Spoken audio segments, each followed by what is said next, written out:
Hey,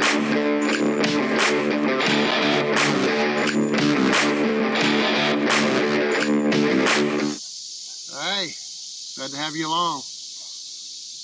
This particular situation is where we're taking a panel that lets light through and putting it on a panel that does not match either the one below or above. We're putting it down here on the lower side. And it's nailed on, not screwed on. Up here, it's screwed on. So I'm going to show you how I've got a way to deal with this. Now, if this panel, if I needed it to, I could rip the panel to open it up, the area that this will cover.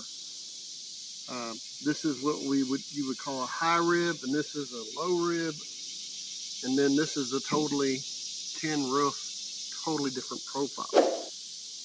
So you're going to go with us on this journey.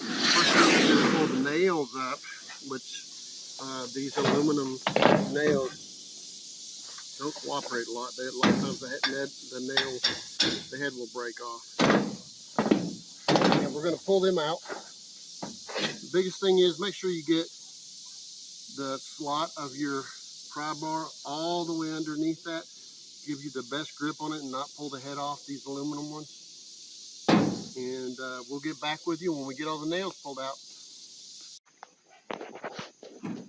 All right, we're going to take the screws out beyond where the metal is so it doesn't hold us back.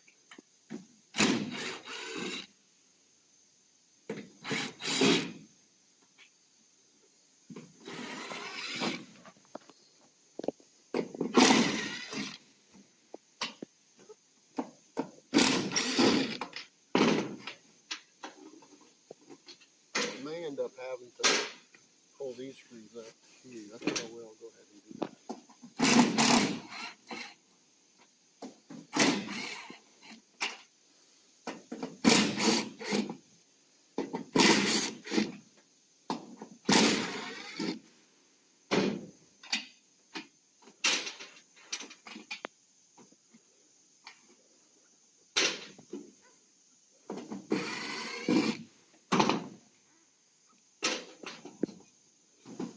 Now, like I was saying, a lot of the nail heads of these aluminum nails, they broke right off.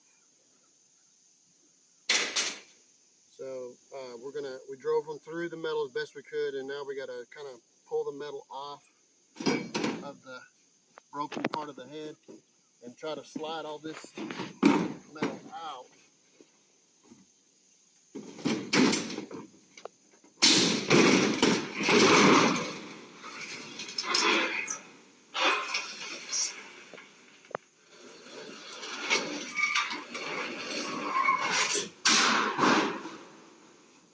Now I'm going to drive all these nails further down.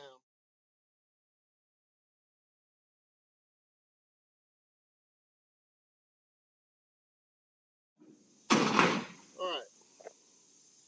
I want you guys to know I did not pick the profile of the metal.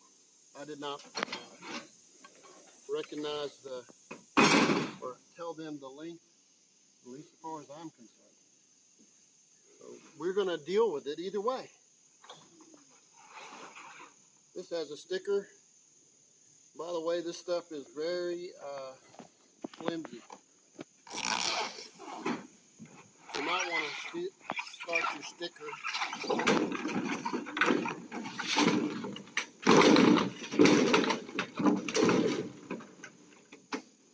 Now what I'm doing is lapping that right there so we can fasten it right here and then put screws into it and caulk the edge.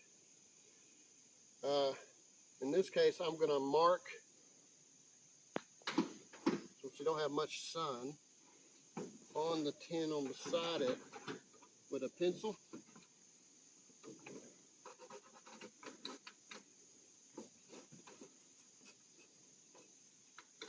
Where we need to put the screws.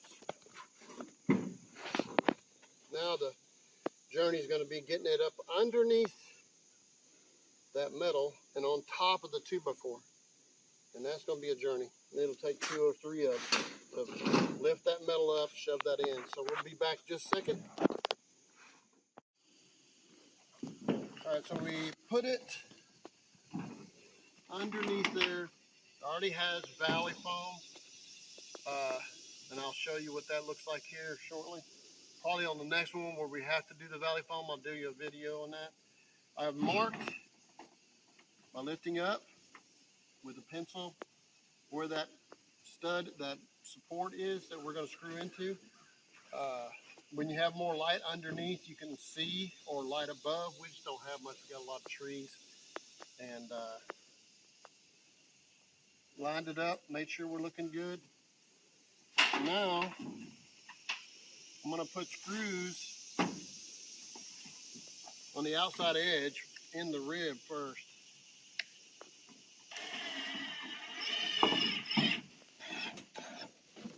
Don't want to pull it down too hard because this is higher than the rib here. So I'm going to put some in the middle. Otherwise, I just don't think it'll hold very well.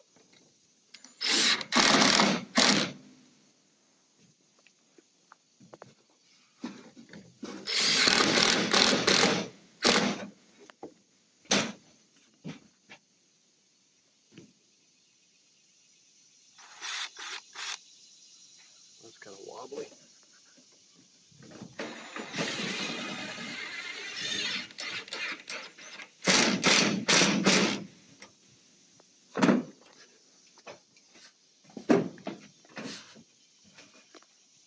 They got it too long, but we'll take care of that. And then we're going to silicone the edges.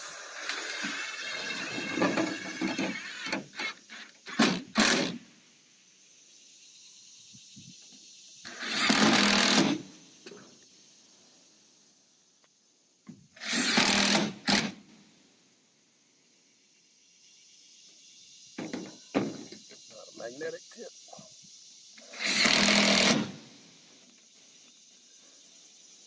You can't stand in between the 2x or even on these. You notice how easy that moves with my finger even. So you got to be careful.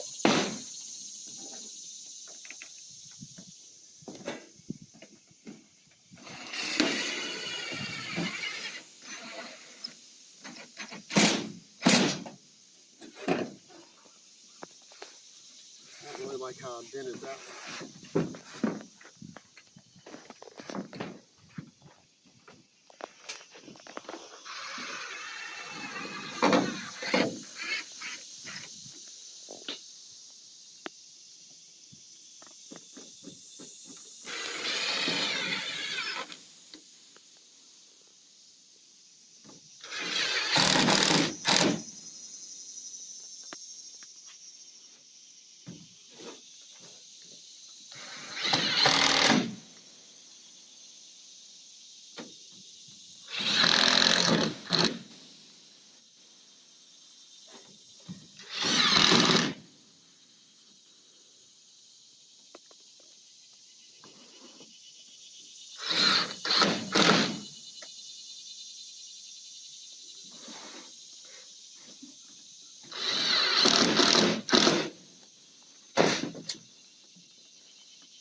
Alright, then we're going to put the valley foam above, which I'll show you on the other panel, and put the screws in. Now I also have to cut this off. That's not normal. Normally you can order the right length. So that journey you don't have to necessarily be involved with, me hanging off the edge and cutting it off. I just wanted to make sure that I had plenty before I go cutting it off. And this is the best way for me to make sure of that. So we'll come back to you on the next panel where we start putting the valley foam underneath and then put the screws down. See you in a minute.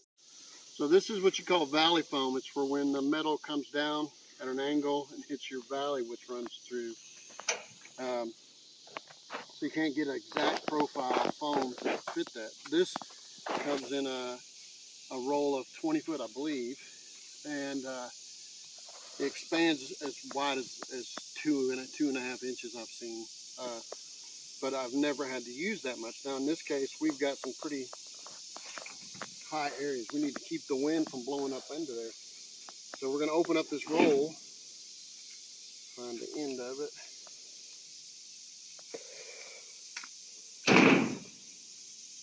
This would be stuff you get from your metal building supply.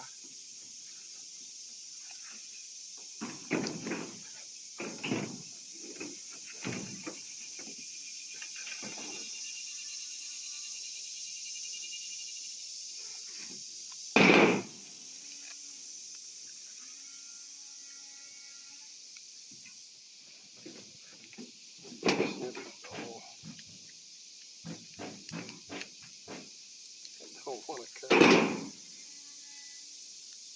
All right.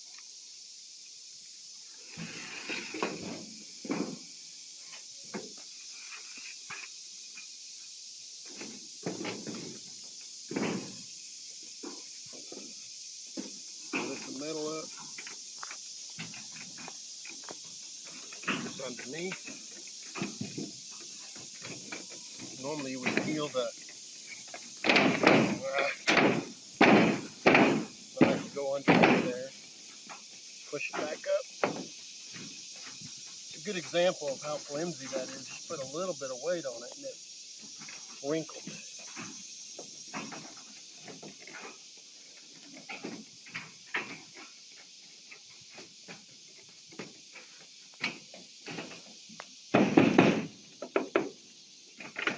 Okay, so that's up. That will expand in the areas that are larger.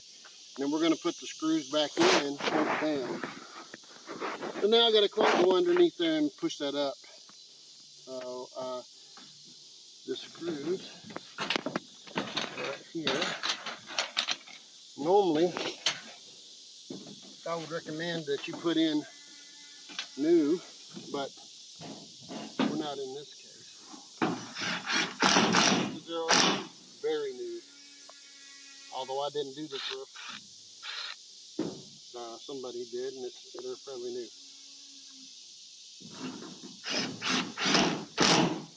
Interesting thing is, the customer thought it was green, but you can't even see this roof.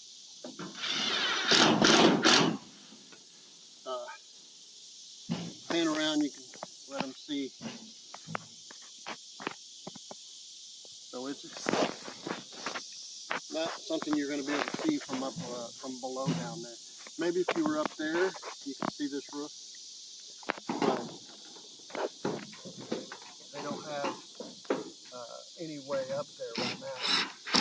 There's been some discussion about making a path up there.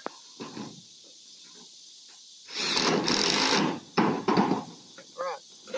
So we'll go underneath and take a peek and pop that out at the same time. So you can see that it's lets in quite a bit of light, which was we're hoping to get the light inside that room and help light up that room without actually having to have electricity used to light up that room. And that's what those panels can do for you. Just remember, they're very, very flimsy. They do pop out, but they are very flimsy, so don't step through them. Then we're going to seal it with caulking. I guess we'll show you do that in just a little bit.